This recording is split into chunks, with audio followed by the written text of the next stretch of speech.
اللہ تعالیٰ نے فرمایا سورہ اعراف میں وَاتْلُ عَلَيْهِمْ نَبَأَ الَّذِي آتَيْنَاهُ آیَاتِنَا، اے نبی انہیں اس شخص کے حالات سنائیے جسے ہم نے اپنی آیات عطا کی تھی۔ آیات سے مراد علم بھی ہو سکتا ہے اور جنہیں ہم کہتے ہیں کرامات اولیاء، وہ بہت بڑا عابد و زاہد اور ولی اللہ شخص، بہت بڑا عالم، صاحب کرامت بزرگ۔ وَاتْلُ، یہ بنی اسرائیل میں تھا، بلعام بن باعورہ اس کا نام تھا، قرآن میں نام نہیں ہے لیکن یہ کہ تورات میں تفصیل موجود ہے۔ وَاتْلُ عَلَيْهِمْ نَبَأَ الَّذِي آتَيْنَاهُ آیَاتِنَا فَانسَلَخَ مِنْهَا، پھر وہ اس میں سے نکل بھاگا۔ فَأَتْبَعَهُ الشَّيْطَانُ، شیطان اس کے پیچھے لگ گیا۔ ایک عورت کے اغوا میں وہ ساری اس کی نیکی اور زہد اور تقوی اور علم سب ختم۔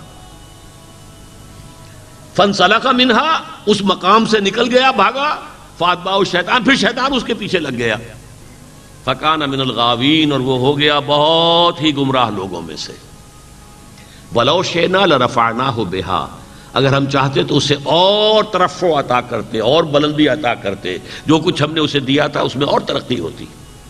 وَلَكِنَّهُ أَخْلَدَ إِلَى الْأَرْضِ، لیکن وہ تو زمین کی طرف ہی دھنستا چلا گیا، زمینی خواہشات، زمینی آرزوئیں، شہوات، انہی کے اندر مبتلا ہو گیا۔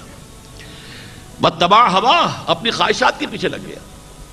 فَمَثَلُهُ كَمَثَلِ الْكَلْبِ، اس کی مثال کتے کی سی ہے۔ ان تعمل علیہ یلہس اور تترکہ یلہس، چاہے اس پر تم کو بوجھ رکھو تب بھی وہ تو ہانپے گا، نہ اس کے اوپر کوئی چیز ڈالو تب بھی وہ ہانپتا ہی رہتا ہے، اس کی فطرت کے اندر ہانپنا ہے۔ فرمایا ذالک مثل القوم الذین کذبوا بآیاتنا، یہی مثال اس قوم کی بھی ہے جو ہماری آیات کو جھٹلا دے۔ فَقْصُصِ الْقَصَصَ لَعَلَّهُمْ يَتَفَكَّرُونَ، تو اے نبی آپ یہ حالات سنا دیجئے شاید کہ انہیں غور و فکر کریں۔ میں آپ کو یہ آیت اس لیے سنا رہا ہوں کہ یہ ساری آیات ہیں اللہ کی، 400 سال سے مجددین یہاں اس صدی کے عظیم ترین عازم رجال امت کے یہاں کے لیے تحریک چلی تو اسلام کے نام پر، یہاں پھر معجزہ ہوا پاکستان کے قیام کا، اس کے بقا کا، پھر اگلا معجزہ ہوا قرارداد مقاصد کا۔ سروری زیبا فقط اس ذات بے ہمتا کو ہے، حکمراں ہے ایک وہی باقی بتانے حاضری، اگرچہ اس کی امپلیمنٹیشن نہیں ہوئی لیکن یہ بھی تو بڑی بات ہے، دنیا میں کوئی اور مسلمان ملک نہیں ہے جس کے دستور میں یہ ثبت ہو کہ یہاں حاکمیت اللہ کی ہے۔ This is the solitary example. Sovereignty belongs to him, not to us. ہمارے پاس جو اختیار ہے وہ ایک sacred trust ہے which will be used within the limits laid down by the real sovereign. پھر یہیں یہ معجزہ ہو گیا ہے جو یہودیت کا سب سے بڑا ہتھ کنڈا ہے۔ اقبال نے کہا تھا این بنوک این فکر چالاک یہود، یہ بینکنگ کا نظام یہ تو یہودیوں کی چالاک ذہنیت اور ان کی سازشی ذہن کی پیداوار ہے، اور ان کے ذریعے سے کیا ہوا ہے؟ نور حق السینہ آدم ربود، یہ سود کی بنیاد پر چلنے والے بینکوں نے انسان کے اندر سے وہ نورانیت ختم کر دی ہے جو اللہ تعالیٰ نے اس کے اندر ڈالی تھی۔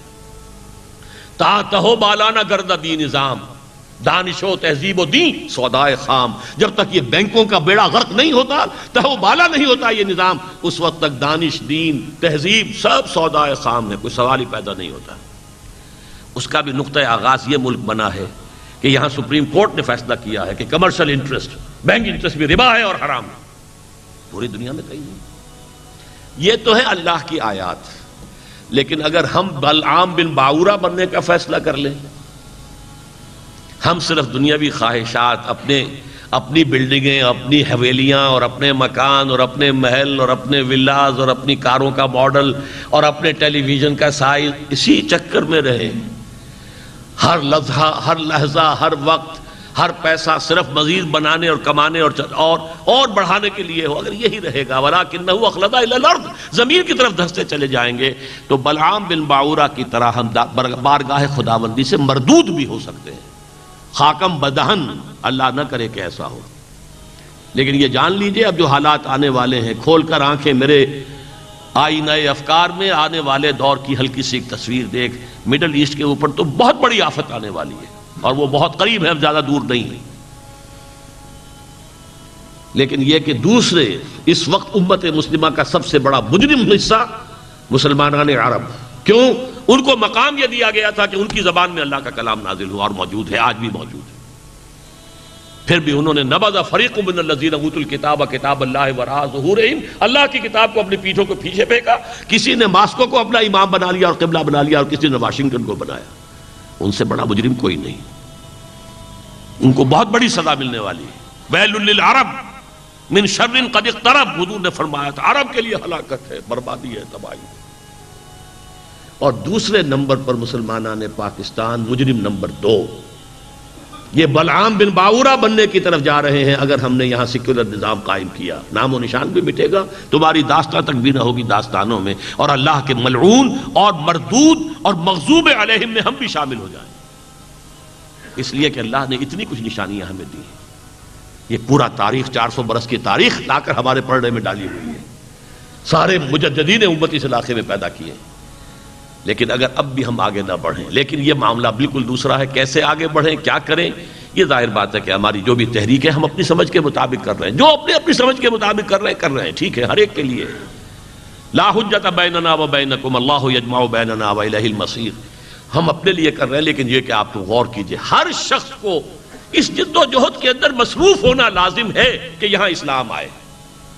کس کے ساتھ مل کر کام کرے، کس طریقے، یہ سوچیں، غور کریں، یہ آپ کا مسئلہ ہے. لیکن یہ کہ ظاہر بات ہے یہ آج خود نہیں آ جائے گا.